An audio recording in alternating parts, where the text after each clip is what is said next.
오늘 찬송하신 내용이 제가 설교할 내용과 잘 부합이 되는 것 같습니다.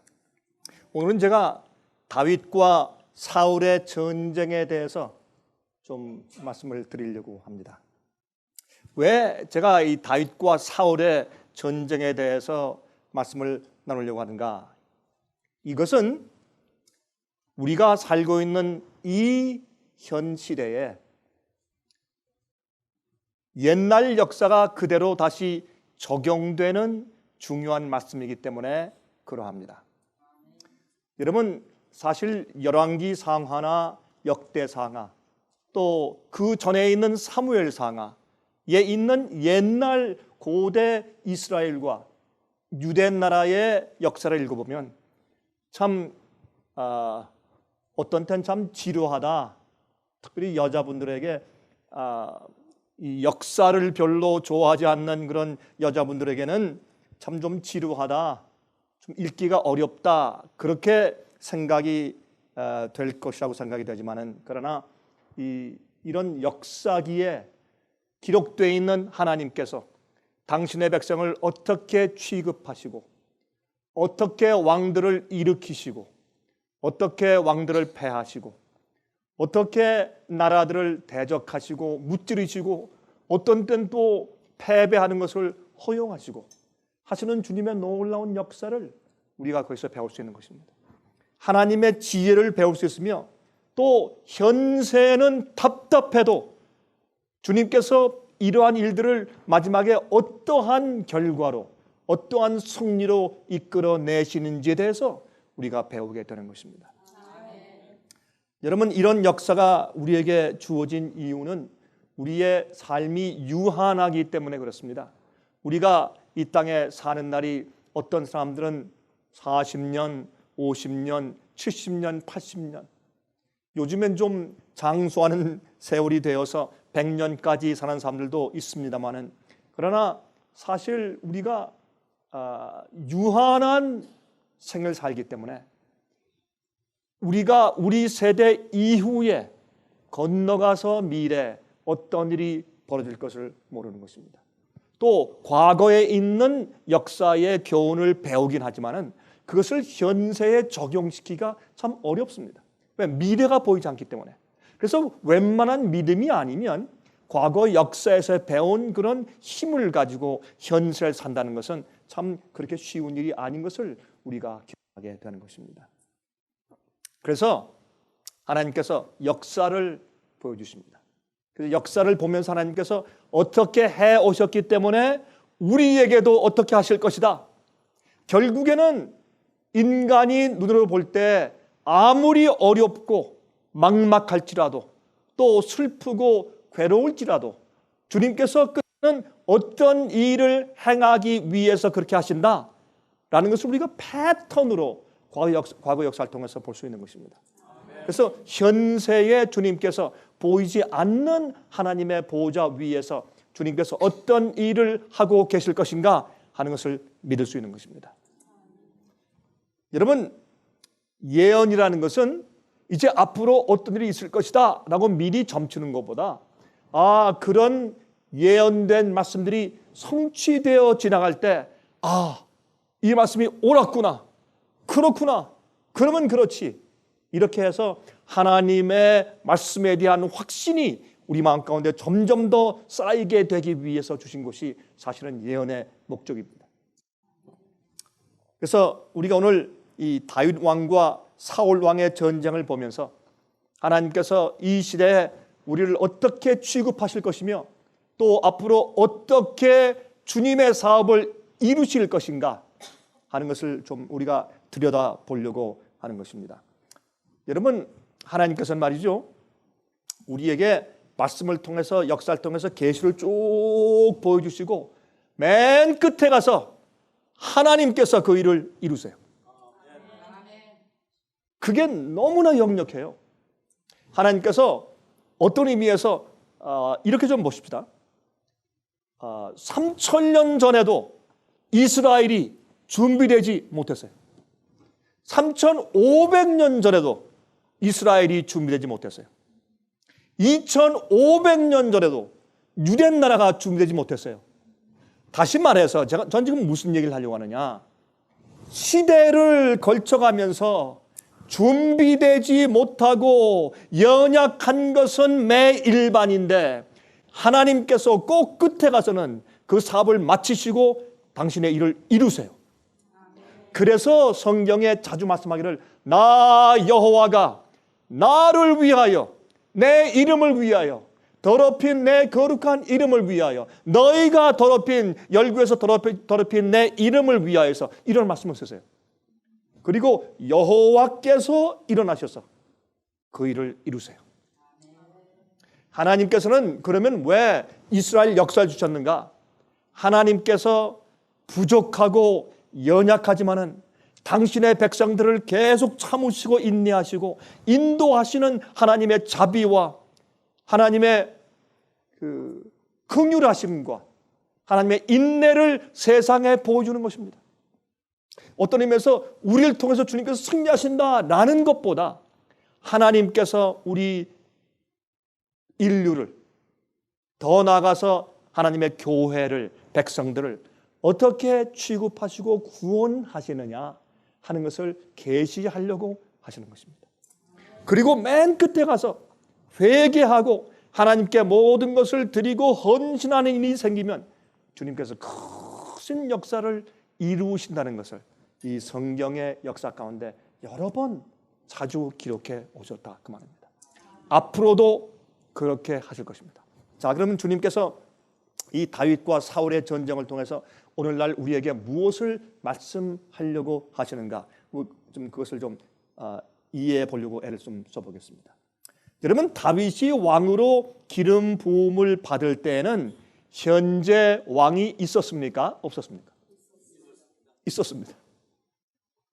하나님께서 다윗을 왕으로 기름 부으시는데 참 이상하게 현직 왕이 있어요. 현직 기름 부은 왕이 있어요. 엄연히 통치하고 있습니다. 모든 나라 백성들이 그를 왕이다 하고 다루고 있습니다. 그런데 하나님께서 미리 일찍, 그것도 다 장성한 어른이 아니고 누가 보아도 베들레헴에서 양을 치고 있는 목동 다윗에게 기름을 붓습니다. 왜 그렇게 하셨을까요? 이건 하나님의 계시의 안목입니다. 이건 사람들이 이해할 수 없는 것입니다. 사람들이 볼 때 참 이상한 일입니다. 여러분, 사무엘은 하나님의 그 계시를 받았을 때, 하나님의 그 명령을 받았을 때 참 마음에 이상했을 것입니다. 하나님, 아무리 사울이 좀 잘못된 길로 간다고 할지라도, 아무리 사울이 좀 부족하다고 할지라도 주님, 이건 좀 너무한 거 아닙니까? 사울이 죽을 때 아니면 사울이 폐위될 때 그때 해도 늦지 않습니다. 왜 이렇게 나이 어린 한 목동을 미리 기름 부음 받게 하셔서 남들에게 이목을 받게 하시고 주의를 받게 하시고 고통을 당해 하시고 쫓기게 하실 겁니까? 주님 왜 그렇게 하십니까? 사무엘도 이해할 수 없었습니다. 그래서 이제 이새의 집에 갑니다. 가서 보니까 그 큰아들이 옵니다. 아주 잘생기고 훤칠하고 키도 크고 장성했습니다. 아, 그러면 그렇지. 하나님께서 이렇게 장성한 왕을 택해 놓으셨겠구나. 하나님께서 아니다. 패스. 하나님, 이 사람이 아니면 누굽니까? 그 다음 아들. 패스. 그 다음 아들.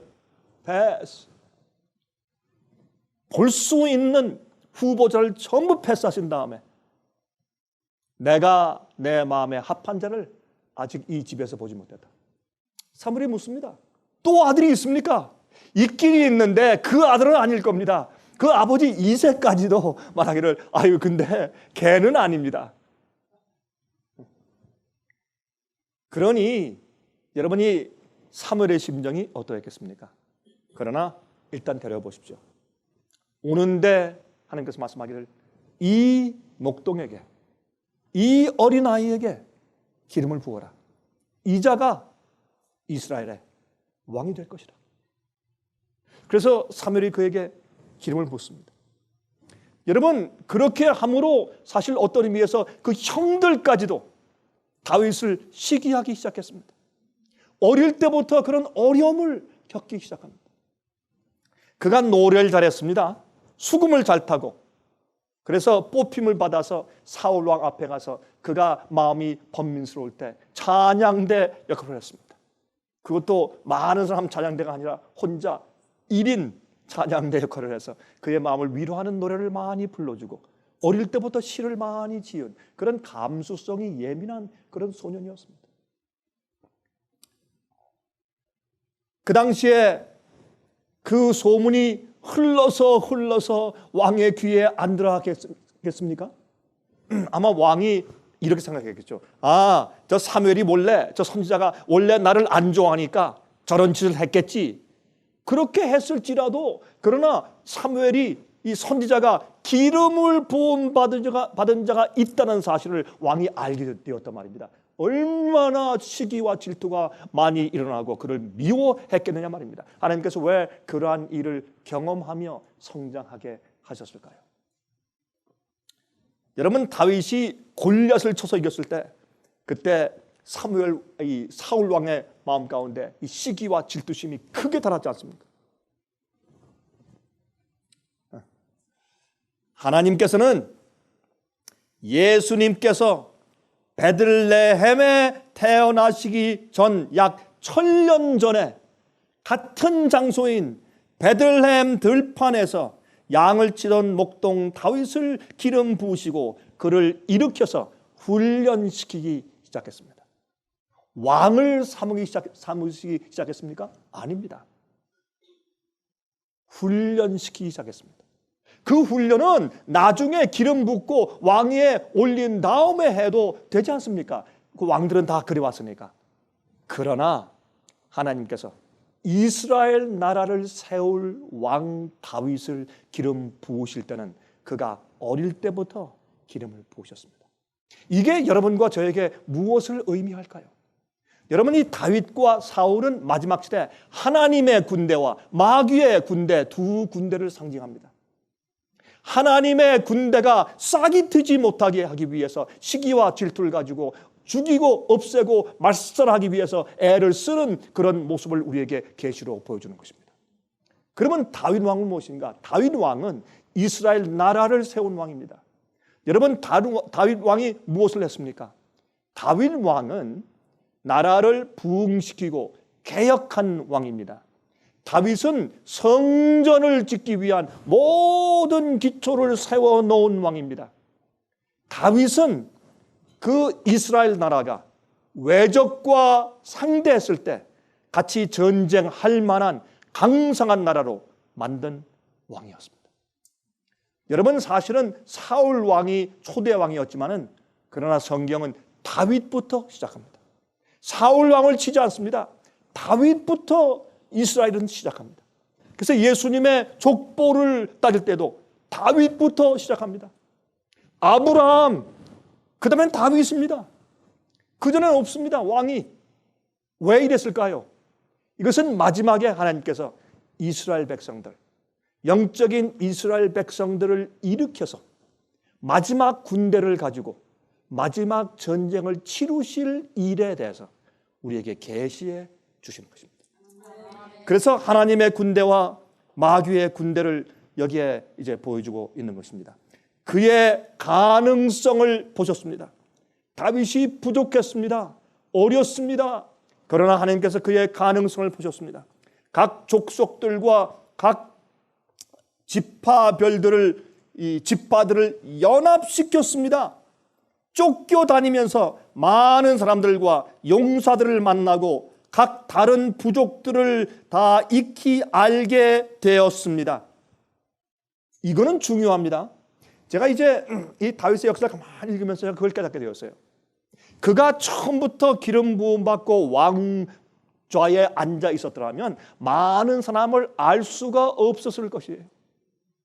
그는 하나님의 섭리를 통해서 훈련을 받는데, 어떻게 훈련받았는가 하면 쫓기고 도망 다니면서, 그러나 쫓기는 과정에서 그를 숨겨주고 그를 도와주는 많은 용사들을 만났습니다. 그리고 그쪽 팔레스틴 지방에 있는 모든 그 12지파의 흩어진 자들을 그들이 다니면서 다 보고 익히 알게 되었습니다. 그것이 필요하였습니다. 그래서 모든 주의 백성들을 연합시킬 수 있는 그런 왕으로 준비되었습니다. 그 다음에 그는 하나님의 법궤를 가져와서 하나님의 성전을 세우는 기틀을 마련하고 드디어 예수님께서 태어나실 수 있는 나라를 세워서 확립하였습니다. 그래서 그 나라를 다윗의 왕국이다 그렇게 부르겠어요. 여러분, 만약에 사울과 그 이후에 또 그와 비슷한 왕들로 계속되었더라면 예수께서 태어나실 수 있는 그런 나라의 기틀이 준비되지 못했을 겁니다. 그러나 다윗이 무엇을 만들었습니까? 또 돌아다니고 있는 법궤를 붙잡아 가져오고 귀하게 여기고 자기의 나라의 업적 가운데 제일 중요한 것은 하나님의 성전을 세우는 것이었습니다. 법궤를 그 속에 갖다 놓는 것이었습니다. 자기 집보다 그것이 더 귀중했습니다. 너무너무 그 일에 온 마음을 다하고 하나님을 사랑하고 교회 성전을 사랑하니까 그만 그 아내도 비웃어서 조롱했죠. 여러분 성경에서 읽으십니까? 법궤를 가져올 때 이 다윗이 너무 기뻐서 그 앞에서 거룩한 춤을 추었습니다. 그랬더니 아내가 비웃었죠. 그럴 정도로 다윗은 하나님의 법궤를 성전을 사랑하는 하나님의 종이었습니다. 그렇게 해서 사실은 그 나라를 규합하고 또한 메시아가 태어날 수 있는 그런 나라로 기틀을 세우는데 하나님께서 이 다윗을 쓰셨습니다. 그렇게 하기 위해서 다윗이 어릴 때부터 기름 부음 받은 다음에 여러 훈련을 받고 시기를 당해 쫓겨나고 도망 다니고 이곳저곳 다니면서 정말 목숨의 위태로움을 경험하고 참 여러분 그 다윗의 역사 읽어보면 참 기가 막혀요. 어떤 땐 미친 짓을 해요. 라기스에서 말이죠. 미친 짓을 하면서 말이죠. 왜냐하면 거기에 있는 블레셋이 가만히 보면 이 다윗이 골리앗을 죽인 장군이 아니냐, 앞으로 이제가 어떻게 되겠느냐, 그런 막 그냥 운동들이 일어나니까 이제 그럼 이 다윗을 미리 좀 없애야 되지 않겠느냐? 그럴 때 다윗이 침을 흘리면서 수염에 침을 묻히면서 막 성문 앞에서 말이죠. 미친 척 해가지고 그 위기를 빠져나옵니다. 어떤 데들이 읽어보면 이거 좀 비겁하지 않느냐. 죽으면 죽는 거지 하나님을 신뢰하고 무슨 뭐 미친 짓까지 해가지고 도망가고. 그런데요, 여러분 아십니까? 우리 하나님은 우리와 역사하시고 우리 인도하시는데 그 당시마다 우리가 가지고 있는 그 믿음에 맞게 우리가 가지고 있는 그 당시의 믿음의 분량에 맞게 인도하시고 지도하셔요. 저도 이제 나이가 조금 먹으니까 이젠 제가 아직 제 마음은 28 청춘이라 머리는 쉬고 나이는 먹었는데 마음은 28 청춘이 아직도. 그 참 이상하게 옛날 젊을 때 가지고 있던 그런 그 마음 상태가 아직도 있으니 말이에요. 그렇죠? 몸이 말을 안 들어서 그렇지. 그런데 가만히 지내보니까 하나님께서 그 시대마다 그 요소마다 그 코너마다 인도하신 분은 하나님이신데 주님의 인도하심을 훈련을 받는 우리의 용량의 차이는 있었어요. 적은 그릇이다가 좀 더 커지다가 좀 더 커지다가 그 안에 무엇이 많이 있다가 또 비워주고 나중에 우리의 그릇이 큰 그릇이 되는데 그 속에 아무것도 없는 빈 그릇이 되었을 때 주님께서 우리를 통해서 사업을 마치시는 겁니다. 자, 다윗이 기름 부음을 받은 후에 파란만장한 세계를 살았습니다. 쫓기며 생명을 위협당하며 이방 땅 블레셋에 가서 보호를 받으며 나중에 모압 땅까지 가서 보호를 받으며 고난을 많이 당하고 항상 쫓기고 동굴 속에 살았습니다. 그러나 아십니까? 참 이상한 것은 말이죠. 여러분, 이 다윗이 왕국을 세울 때 다윗과 함께 왕국을 세웠던 그 주위에 있던 주축을 이룬 사람들이 누군지 아십니까? 다윗이 쫓길 때 그와 함께 했던 자들입니다. 이건 참 이상합니다. 예루살렘에 있었던 귀인들이 아니었습니다. 용맹한 그 당시에 있는 장군들이 아니었고 다윗이 쫓겨 다닐 때 그와 함께 했던 별 볼품없는 사람들이었습니다. 여러분이 다윗의 대장군 요압 같은 사람은 누군가? 요압은 말이죠, 저기 여부스 족속 누가 날 위해 가서 저 족속을 쳐 부술 것인가? 내가 저기에 예루살렘을 세울 텐데, 내가 수도를 세울 텐데 내가 가겠습니다. 가서 여부수족을 쳐서 부신 장군이 있었는데 그 장군이 이미 요압이었습니다. 그래서 요압이 다윗의 군대 장관이 되었습니다. 이름 있는 사람이 아니었습니다. 제가 이런 얘기를 왜 하느냐? 자, 이제 성경으로 갑니다. 제가 성경으로 가서 여러 구절들을 좀 읽어드리겠습니다. 사무엘상 22장 1절부터 4절까지 있는 말씀을 읽겠습니다.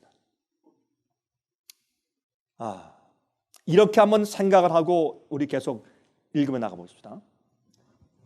여러분, 사울이 왕인데 그 다음 왕은 사울의 아들이나 요나단이죠. 아니면 다른 친척이나 사울의 혈통이 왕이 되어야 합니다. 그래야 옛날 왕제도죠. 그렇죠? 왕의 혈통. 근데 왕의 혈통이 아닌 새로운 왕을 세우는 데 있어서 하나님의 섭리요, 주께서 기름 부음 받은 자다, 그러므로 내가 그를 돕는다 하는 일은 자기 목숨을 내놓는 일입니다. 우리 그걸 뭐라고 말합니까? 역적. 그 역적이에요. 반역자. 현재 왕이 있는데, 예? 또 다른 단어가 있어요? 역적 말고? 구테타? 역모? 별 얘기 다 붙여도 되죠. 이건 현재 왕이 있는데, 아니 뭐 젊은 한 다윗한 사람을 도와서 또 왕을 만들려고 한다? 이건 있을 수가 없는 일이에요. 그런데 그런 자들이 있었어요. 근데 어떤 자들인가? 자, 보십시오. 사무엘상 22장 1절부터 4절. 그러므로 다윗이 그것을 떠나 아둘람 굴로 도망하며, 어느 왕좌로, 어느 귀인의 집으로 아닙니다. 굴 속으로 도망하며 그 형제와 아비의 온 집이 듣고는 그리로 내려가서 그에게 이르렀고 다윗의 그 가족들은 복이 있었습니다.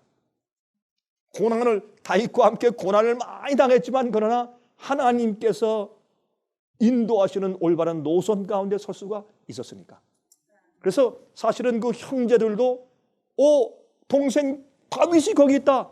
다윗은 기름 부음 받은 자가 아니냐. 처음에는 좀 티각태각했어도 이런 문제에 있어서는 의리가 있잖아요. 왜? 가족이니까.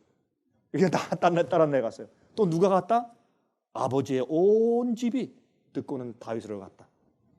2절. 그다음에 또 누가 갔나 보세요. 환난 당한 모든 자와 환난 받는 모든 자. 왜 환난을 당했을까요? 왜 그 나라에서 어려움을 당했을까요? 예? 또 빚진 자와, 이것도 재밌어. 빚을 졌어. 예? 억울한 일을 당했어요. 또 마음이 원통한 자가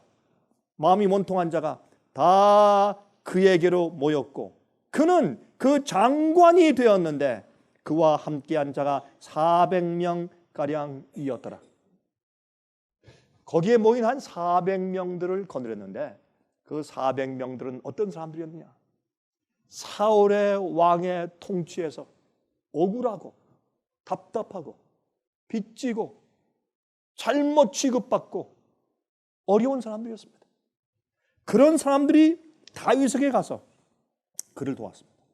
다윗이 거기서 모압 미스베로 가서 모압 왕에게 이르되 하나님이 나를 위하여 어떻게 하실 것을 내가 알기까지 나의 부모로 나와서 당신들과 함께 있게 하기를 청하나이다 하고 부모를 인도하여 모압 왕 앞에 나갔더니 그들이 다윗의 요새에 있을 동안에 모압 왕과 함께 있었더라.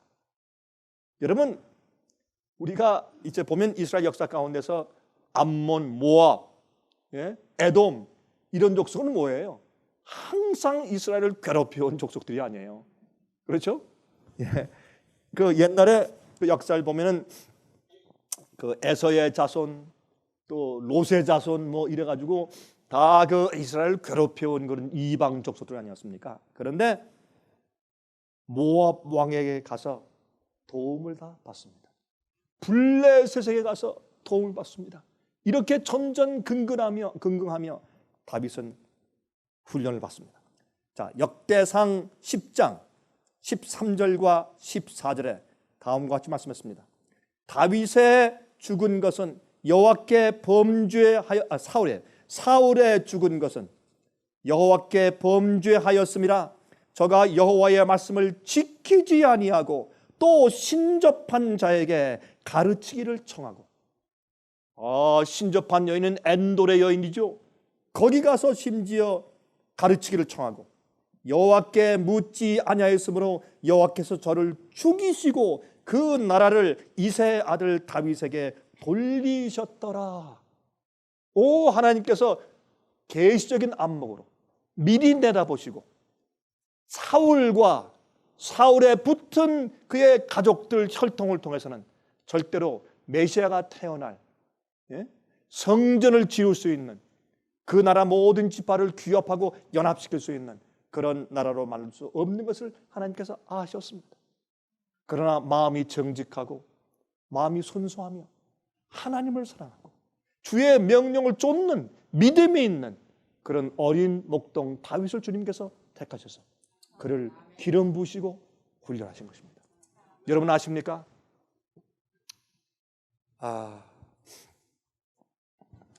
요즘에요 각 교파마다 운동들이 많습니다.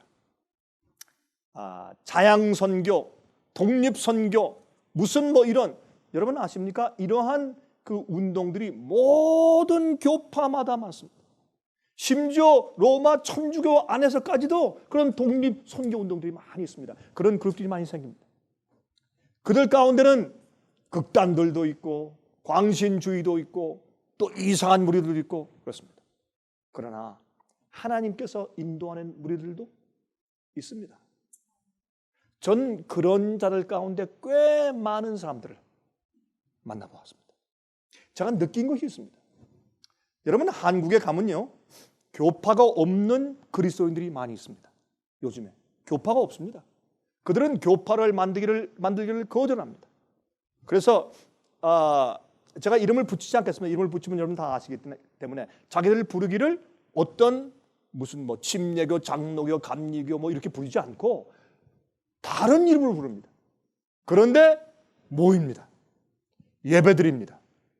또 출판해서 퍼뜨리고 이렇게 하는데 꽤 현존하는 현대 기독교회보다 깊이 성경을 알고 더 성화되고 올바른 복음을 추구하고 간절한 마음들을 가진 사람들이 꽤 많이 있어요.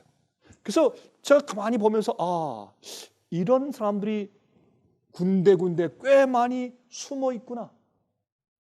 저는 이렇게 어떤 의미에서 홈철치 같은 그런 작은 그룹들과 무리들이 이렇게 많이 생겨나 있는 것을 보면서 제 마음 가운데 좀 느낌이 달랐습니다. 이런 일들이 있어 왔구나. 옛날도 마찬가지였습니다. 옛날도.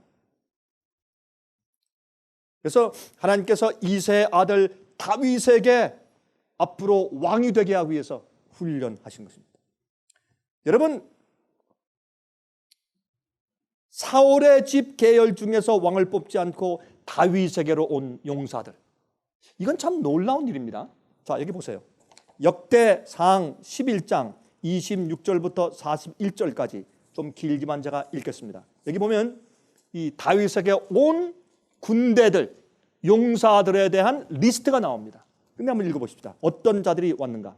많이 있는데 그 중에 좀 뽑아서만 읽습니다. 또 군중의 큰 용사는 요압의 아우 아사헬과 베들레헴 사람 도도의 아들 일하난과 또 하롤 사람 사뭇과 또 블론 사람 헬레스와 드고 사람 이케스의 아들 이라와 아나도 사람 아비에셀과 후사 사람 십부게와 아호아 사람 일레와 드노바 사람 미아레와 드노바 사람 비아나의 아들 헬렉과 베냐민 자손에 속한 기브아 사람 리베의 아들 이레와 비라돈 사람 브나야와 기아스 시내가에 사는 후레와 아르바 사람 아비엘과 또 바롬 사람 마스마익과 사일본 사람 엘리아바와 기손 사람 하셈의 아들들과 하랄 사람 사게의 아들 요나단과 하랄 사람 사갈의 아들 아이암과 우레 사람 엘리발과 무게라 사람 헤벨과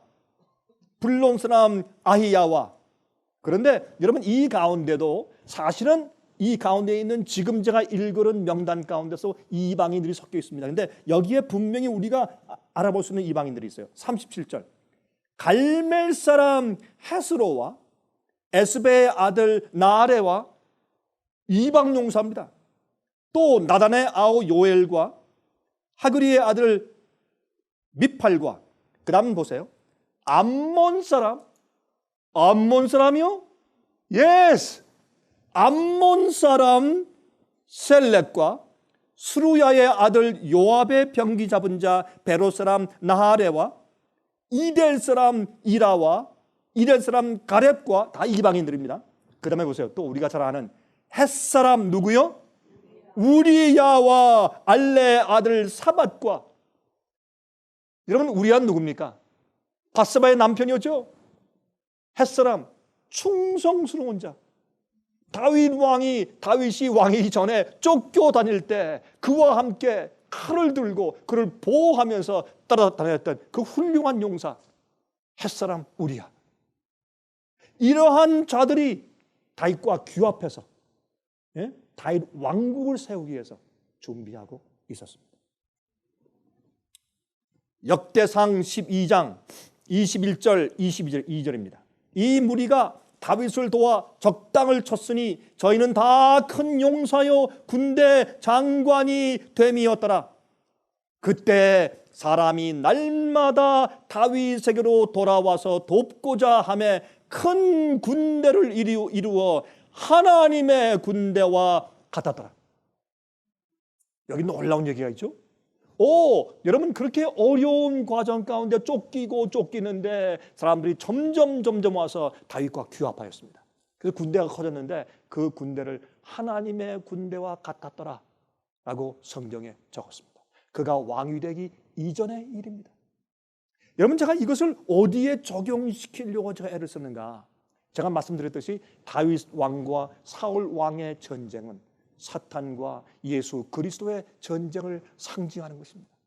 하나님의 참된 마지막 시대 영적 이스라엘 영적인 교회 세상의 큰 소리 외침을 외치면서 세상의 마지막 전쟁을 치를 주님의 백성들을 일으키는 자와 그렇게 하지 못하게 막고 쫓고 죽이려고 하고 모함하는 그런 두 가지 군대 전쟁을 바로 사울과 다윗의 전쟁을 통해서 하나님께서 성경에 상징해 주신 것입니다. 그래서 우리가 그 역사를 가만히 읽으면서 그 특징들을 보면 현재 우리가 이해하는 우리의 현세를 이해하는 데 큰 도움이 되는 것을 제가 발견하게 됩니다. 제가요 이건 솔직히 좀 짚고 지나가십시다. 제가 이 다윗과 사울에 대한 얘기를 하면 사람들이 뭐라고 얘기를 하냐면 지가 무슨 다윗이라고 그렇게 해요. 여러분 물론 제 영어 이름은 다윗입니다. 제가 영어 이름이 데이비 캉이에요. 그러나 제가 이 다윗의 군대를 제가 왜 말씀드리느냐? 하나님께서 마지막 시대 14만 4천을 일으키시고 있습니다. 일으키실 것이고 그러나 이렇게 하기 위해서 하나님께서 무엇이 필요한가? 군대가 필요합니다. 쫓기고 어려움 당하고 생명의 위협을 받지만은, 그러나 하나님의 왕국을 세우기 위해서 당신의 종들을 모으는 세력이 필요합니다. 이러한 세력들은 제가 볼 때는 이 세상 많은 곳에 존재합니다. 다윗의 군대가 미국에도 있고 한국에도 있고 중국에도 있고 카나다에도 있고 남미에 있고 동남아시아에 있고 아프리카에 있습니다. 이러한 다윗의 군대들을 통해서 주님께서 주의 백성들을 일으키시는 것을 제가 보는 것입니다. 옛날은 유대 나라 하나였고 이스라엘 나라 하나였지만은 지금은 열국입니다. 세상입니다. 그러므로 한 나라에서 한 사람이, 한 집단이, 한 세력이 다 모을 수가 없습니다. 하나님께서 당신의 종들을 통해서 이는 여러 나라와 족속과 방언과 백성과 열국에서 당신의 백성들을 모으실 것입니다. 그래서 우리는 마지막 시대 다윗의 군대에 속해야 합니다. 쫓길지 모르고 생명의 위협을 받을지 모르고 도망 다닐지 모르지만은, 그러나 우리가 동굴 속에 피해 있을지 모르지만은, 그래서 이미 존재하는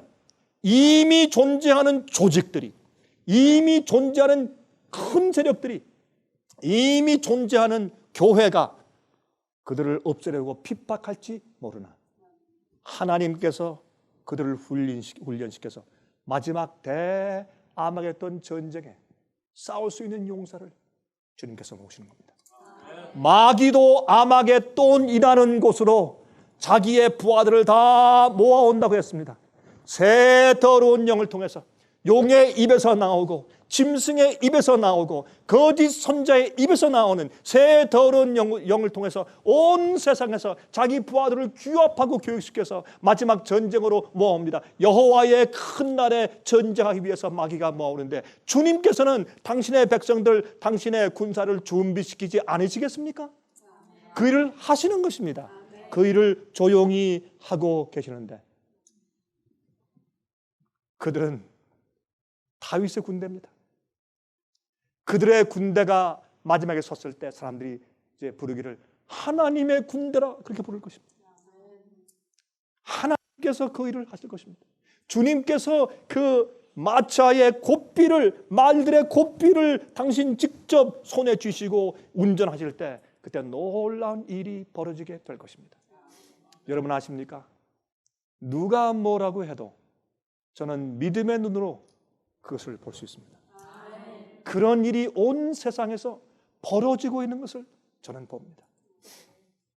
제가 지금 여러분께 이름을 댈 수도 없고 자세한 것을 말씀드릴 수 없습니다. 저는 이번 주에 제가 한 사람과 전화로 한 1시간 동안 통화했습니다. 놀라운 얘기를 들었습니다. 정말 놀라운 얘기를 들었습니다.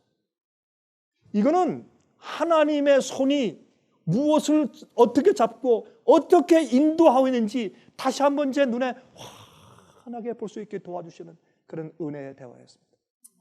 여러분들이시요, 아십니까? 이 세상에 이미 존재하고 이미 설립되어 있는 그런 기관이나 그런 튼튼한 조직들, 세력들 말고 주님께서 겸손하고 주 앞에 헌신해서 그 중에 특별히 무엇을 세워요? 성전을 세워 법궤를 가지고 와 영원한 복음을 가지고 오고 참된 예배를 개혁시키고 부흥시키고 그렇게 하는 주님의 겸손하고 보잘것없는 사람들을 통해서 하나님께서 앞으로 큰 일을 역사하실 것이라는 놀라운 계시를 제가 그 대화를 통해서 다시 한번 볼 수 있었습니다. 하나님의 계획은 얼마나 놀라운지요. 옛날에 다윗을 통해서 하신 똑같은 일을 현재도 하고 계시다 하는 것을 제가 깊이 느낄 수가 있었습니다. 이사야 49장 7절부터 25절 가운데 이런 말씀이 기록되어 있습니다. 이사야 49장 7절부터 25절입니다. 이스라엘의 구속자, 이스라엘의 거룩한 자이신 여호와께서, 잘 들으세요. 이 사람이 누군지 잘 들어보세요. 여호와께서 사람에게 멸시를 당하는 자, 백성에게 미움을 받는 자, 관원들에게 종이 된 자에게 이같이 이르시되 너를 보고 열방이 일어서며 방백들이 경배하리니 이는 너를 택한 바 신실한 나 여호와 이스라엘의 거룩한 자를 인함이니라. 이 자가 누굽니까? 예수님입니다. 예수님을 어떻게 이 성경은 표현합니까? 하나님께서 지목하셔서 메시아로 삼으신 예수님을 이 성경은 어떻게 묘사하고 어떻게 예언합니까? 이렇게 예언해요. 사람에게 멸시를 당하는 자, 백성에게 미움을 받는 자, 관원들에게 종이 된 자. 여러분, 이 이야기와 다윗을 쫓고 다닐 때 다윗을 돕기 위해서 모여온 자들에 대한 묘사가 얼마나 비슷합니까? 이해하시겠습니까? 여러분 8절에 여호와께서 또 가라사대 은혜 때 내가 내게 응답하였고 구원의 날에 내가 너를 도와도다. 내가 장차 너를 보호하여 너로 백성의 언약을 삼으며 나라를 일으켜 그들로 그 황무하였던 땅을 기업으로 상속해 하리라. 그러므로 예수님께서 눈에 보이지 않는 은혜의 왕국과 은혜의 교회에 당신의 하늘의 백성들을 모으시는 그 보이지 않는 하나님의 사역을 눈에 보이는 다윗의 역사를 통해서 상징해 주신 것이에요. 그래서 우리 다윗의 역사를 보면서 무엇을 봐요? 예수님께서 이 땅에서 이렇게 당신의 마지막 영적인 이스라엘 백성들을 모으셨고 모아오셨고 앞으로 또 모으실 것이구나 하는 것을 우리가 이해하게 되는 것이에요. 이런 일들은 우리 마음 가운데 큰 위로가 되고 용기가 되는 말씀이 할 수 있습니다. 내가 잡혀있는 자에게 이르기를 나오라 하며, 자, 예수님께서 지금 메시아의 왕국을 세우시면 어떻게 할 거예요? 잡혀있는 자에게 이르기를 나오라, 죄에 잡혀있는 자들에게 그들을 나오라 해서 해방시켜요. 흑암에 있는 자에게 나타나라 하리라. 그들이 어두움 가운데 앞길을 알지 못하고 빛을 사모하며 전전긍긍하며 방황할 때 나오라, 빛으로 나오라. 내 백성아 바벨론에서 나오라. 이게 예수님의 사반이에요. 마지막 시대 다윗의 군대가 영적인 이스라엘 백성들을 세울 때 온 세상에서 주님께서 다윗 같은 자들을 많이 세우셔서 주님께서 당신의 백성들을 모으실 때 그때 이렇게 하실 것입니다. 죄와 마귀의 세력에 잡혀있는 자들에게 나오라. 이것은 무엇입니까? 복음이에요. 깜깜한 곳에 있는 자들에게 나타나서 나오라. 자기를 드러내라. 이것은 바벨론의 포도주에서 그들을 해방하는 역사입니다. 그들이 길에서 먹겠고 모든 자산에도 그들의 풀밭이 있을 것이며 그들이 줄이거나 목마르지 아니할 것이며 더위와 볕이 그들을 상하지 아니하리니 이는 그들을 긍휼히 여기는 자가 그들을 이끌되 샘물 근원으로 인도할 것임이니라. 내가 나의 모든 산을 길로 삼고 나의 대로를 도두리니 혹자는 원방에서 전 지방에서 혹자는 북방에서 서방에서 혹자는 신임 땅에서 오리라. 여러분, 이 신임 땅이 어디입니까? 중국입니다. 혹자는 신임 땅에서 올 것이라. 옛날 구약시대 중국을 신임 땅이라고 불렀습니다. 중국에서부터 올 것이라. 예? 제가 이 얘기를 중국에서 해주면 중국에 있는 우리 형제자매들이 그렇게 좋아해 기뻐해요. 드디어 우리나라 이름이 성경에 있군요. 그래. 있고 말고요. 예, 이 세상에서 제일 많은 그런 인구를 가지고 있는 중국의 이름이 없을 리가 있습니까? 신임이 중국입니다. 신임. 하늘이여 노래하라, 땅이여 기뻐하라, 산들이여 즐거이 노래하라. 여호와가 그 백성을 위로하셨은즉 그 고난당한 자를 긍휼히 여길 것임이니라. 오직 시온이 이르기를 여호와께서 나를 버리시며 주께서 나를 잊으셨다 하였거니와 여인이 어찌 그 젖먹는 자식을 잊겠으며 자기 태에서 난 아들을 긍휼히 여기지 않겠느냐. 그들은 혹시 잊을지라도 나는 너를 잊지 아니할 것이라. 내가 너를 내 손바닥에 새겼고 너의 성벽이 항상 내 앞에 있나니. 여러분, 이 말씀은 우리가 이 성경 암송할 때 많이 암송하는 말씀이죠. 그렇죠? 이 말씀이 무엇 때문에 기록된 말씀인 줄 아세요? 다윗의 군대가, 예를 들어서 다윗의 군대, 주님께서 이제 일으키시는 다윗의 군대가 쫓길 때 너무 쫓기고 생명의 위협을 받고 말이죠. 이곳저곳 다니면서 먹지도 못하고 얼마나 배가 고팠으면 성전에 가가지고 그 진설병을 좀 달라고 제사장한테 구했단 말이에요. 얼마나 배가 고팠으면. 그렇게 하면서 참 천대받고 쫓기고 도망가면서 그렇게 싸울 때에 그때 그들이 어떻게 했을까요? 하나님, 우리를 버리셨군요. 우리를 기억지 못하시죠, 아예. 하나님께서 그 사무엘을 통해서 저기 베들레헴 땅에 가서 기름을 다윗에게 붓게 하신 그 사실, 이제는 주님께서 잊어버리셨죠. 하나님도 건망증이 있으십니까? 이렇게 했을 겁니다. 얼마나 답답하고 얼마나 외롭고 힘들었으면. 그때 주님께서 이렇게 답변하셨습니다. 여인이 어찌 그 젖먹는 자식을 잊겠으며 자기 태에서 난 아들을 긍휼히 여기지 않겠느냐? 그들은 혹시 잊을지라도 나는 너를 잊지 아니할 것이라. 내가 너를 내 손바닥에 새겼고 너의 성벽이 항상 내 앞에 있나니 내 자녀들은 속히 돌아오고 너를 헐며 너를 황폐케 하던 자들은 너를 떠나가리라. 내 눈을 들어 사방을 보라. 그들이 다 모여 내게로 오느니라. 나 여호와가 이르노라. 내가 나의 삶으로 맹세하노니 내가 반드시 그 모든 무리로 장식을 삼아 몸에 치며 뛰기를 신부처럼 할 것이라. 대저 내 황폐하고 적막한 곳들과 내 파멸을 당하였던 땅이 이제는 거민이 많음으로 좁게 될 것이며 너를 삼켰던 자들이 멀리 떠날 것이니라. 고난 중에 낳은 자녀가 후일에 내 귀에 말하기를 이곳이 우리에게 좁으니 넓혀서 우리로 거처하게 하라 하리니. 이게 하나님의 약속이에요. 고생하는 다윗의 군대들이지요.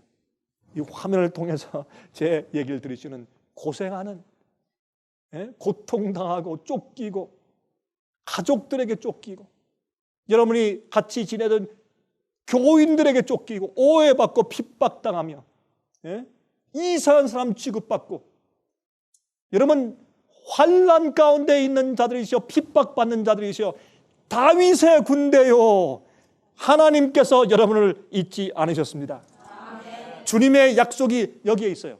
이제 주님께서 당신의 군대를 모으실 때 하나님의 군대처럼 보일 때 그들이 마지막에 성령을 충만히 받고 나가서 세상의 복음 사업을 끝마치고 바벨론과 싸우고 세상과 싸우고 마귀와 싸우고 짐승의 표와 싸우고 짐승의 우사에게 경배하지 아니하고 짐승의 세력과 전쟁할 때 그때 그들이 얼마나 용맹스러운가 하는 것을 세상이 목격하게 될 것입니다. 주님께서 그 일을 이제 곧 이루실 것입니다. 여러분, 제가 늘 말씀드리지만은 여러분 이 우리가 싸우는 이 전쟁은 얼마 남지 않았습니다. 아주 적은 시간만 남았습니다. 정말 짧은 시간만 남았습니다. 이제 이렇게 주님께서 준비하시고 끌어모으시다가 하루아침에 대전쟁이 터집니다. 그 전쟁이 터지면 누가 하나님의 군대 편에 서 있는지, 누가 사울의 편인지, 누가 다윗의 편인지 판가름나게 되는 것입니다. 주님께서 그 일을 곧 이루게 되실 것입니다. 자, 21절, 그때에 내 심중에 이르기를 누가 나를 위하여 이 무리를 낳았는고 나는 자녀를 잃고 외로워졌으며 사로잡혔으며 유리하였거늘 이 무리를 누가 양육하였는고 나는 홀로 되었거늘 이 무리는 어디서 생겼는고 하리라. 여러분, 고난당하면서 쫓기면서 핍박당해 보세요. 이런 심정이, 이런 마음이 안 드러나는가? 나중에 큰 주의 백성들이 일어나서 14만 4천 같은 자들이 일어나서 마지막 전쟁을 싸울 때 우린 깜짝 놀랄 것입니다. 누가 이들을 준비시키고 누가 이런 자들을 일으켰는가? 살아서 승천한 자들 말고 또 핍박당해 순교당해 죽을 자들이 많을 것이요. 누가 과연 이들을 이렇게 일으켰는가? 예? 여러분들이 그런 자들을 일으키기 위해서 여러분들이 밭을 갈고 애를 쓰고 농사를 짓고 그들을 일으키기 위해서 많은 희생과 준비를 했더라도 그들이 일어났을 때 열매가 보일 때 이건 내가 한 거야? 내가 좀 정말 도운 건가? 깜짝 놀라게 될 것이다 그 말입니다. 그런 일들이 생길 것입니다. 여기 보세요.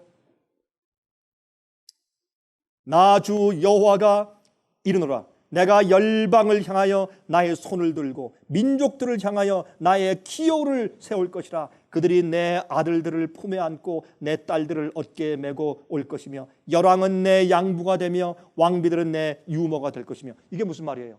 사람들이 열국에서 방언과 족속에서 다 나오니까 결국엔 우리가 느낄 때 어떻게 느끼는 거예요? 저 사람들이 그러면 어디 있었어? 그러면 그들이 속해 있던 그곳에 있는 자들이 그들을 다 지금까지 먹여 살려왔네. 이렇게 느낀단 말이에요. 예?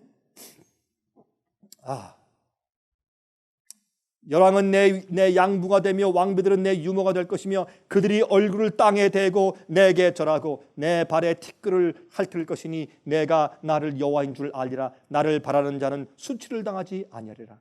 용사에 빼앗은 것을 어떻게 도로 빼앗으며 승리자에게 사로잡힌 자를 어떻게 건져낼 수 있으랴마는 나 여호와가 이같이 말하노라. 용사의 포로도 빼앗을 것이요 강포자의 빼앗은 것도 건져낼 것이니 이는 내가 너를 대적하는 자를 대적하고 내 자녀를 구원할 것임이라. 참 정말 놀라운 말씀이 여기에 기록되어 있지 않습니까?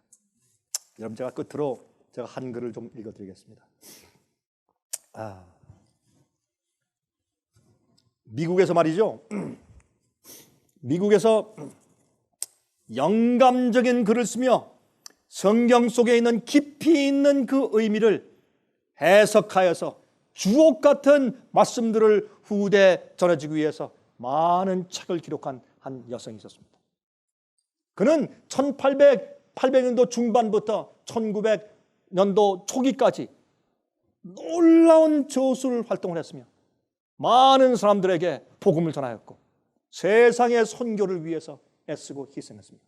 그가 죽었을 때 예수를 믿지 않는 사람들도 그의 위대한 그리스도인 생활 때문에 그를 칭송하였습니다. 그는 키가 적은, 교육도 별로 많이 받지 아니한, 코가 약간 좀 돌에 맞아서 문드러진 그런 여인이었습니다.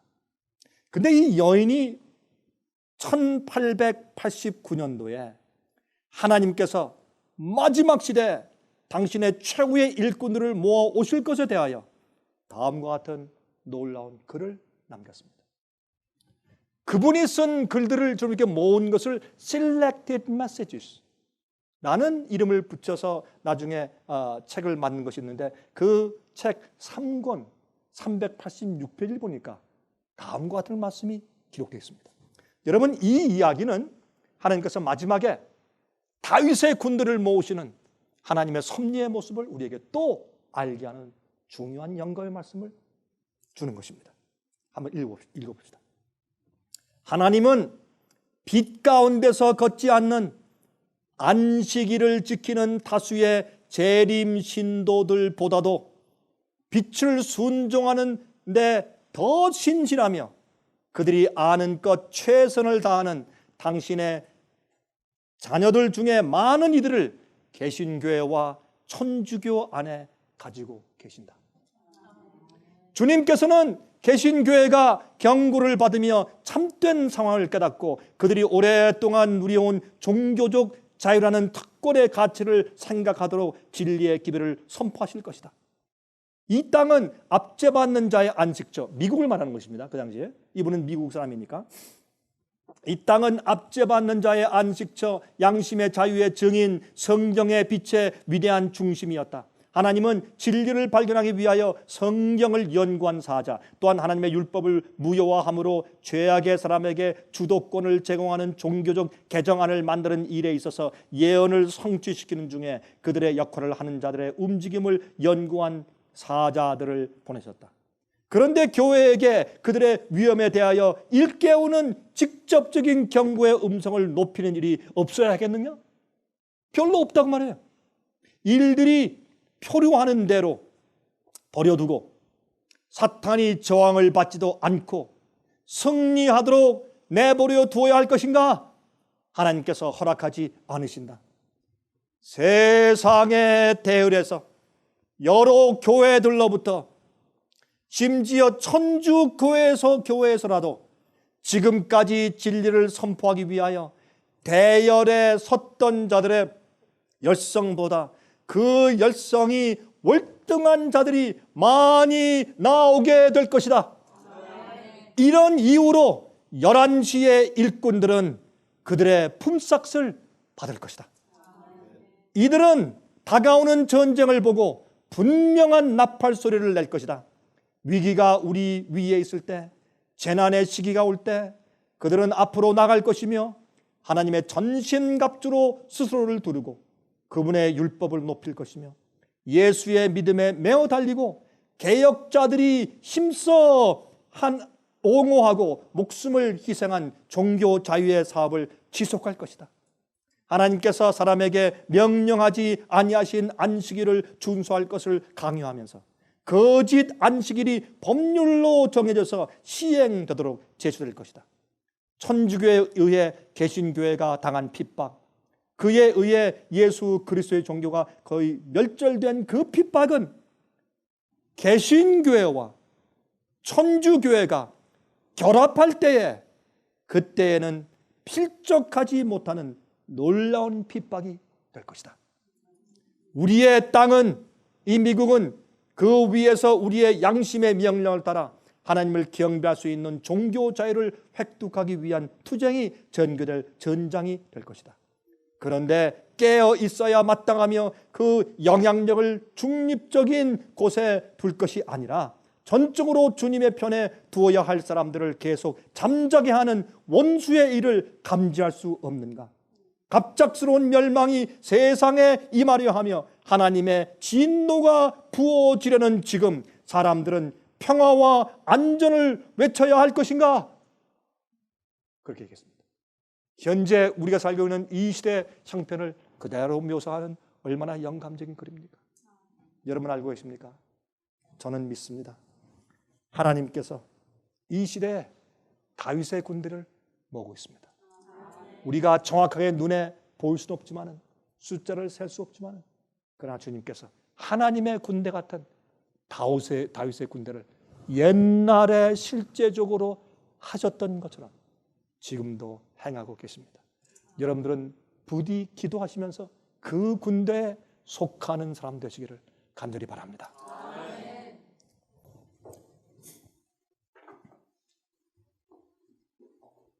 하늘에 계신 우리 하늘 아버지,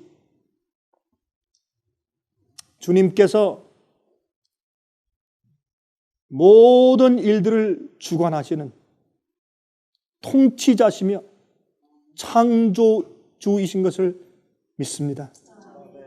하나님, 주님께서 고삐를 주시고 주님께서 인도하시며 사업을 마치시고 전쟁을 이끄실 것을 믿습니다.